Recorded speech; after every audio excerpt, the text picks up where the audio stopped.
ពាក់ពេជ្រអីខ្លះផ្ដល់ជូនដល់យុវជនយុវនារីដែលពុំទាន់មានជំនាញកំពុងសិក្សាចង់សិក្សាជំនាញចា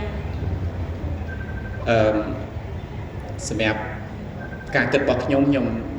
ស្របជាមួយនឹងគោលការណ៍របស់រដ្ឋាភិបាលឥឡូវនេះជំនាញដែលគួរតែសិក្សាគឺជាជំនាញខាងវិជ្ជាជីវៈបាទព្រោះដោយសារអីដោយសារនៅក្នុងប្រទេសយើងឥឡូវនេះគឺជំនាញវិជ្ជាជីវៈហ្នឹងគឺនៅមានតិចហើយនៅក្នុងក្រុមហ៊ុនមួយចំនួនហ្នឹង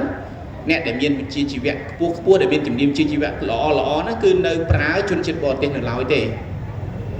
ជាក់ស្ដែងនៅក្នុងក្រុមហ៊ុនខ្ញុំក៏ដោយបាននិយាយអំពីមេធំអ្នកបច្ចេកទេសធំគឺនៅតែជាជនជាតិបរទេសទេបាទហើយខ្មែរយើងលុះត្រាតែគាត់ប្រឹងប្រែងរៀនសូត្រមានជំនាញវិជ្ជាជីវៈល្អអញ្ចឹងទៅហើយគេបញ្ជូនទៅរៀននៅខាងក្រៅបានមកធ្វើការនៅខ្មែរហ្នឹងគឺគាត់កាន់តំណែងធំបានអញ្ចឹងសម្រាប់ខ្ញុំចូលរួមអបអរសាទរសម្រាប់អ្នកដែលរៀនបច្ចេកទេសបាទសូមអរគុណ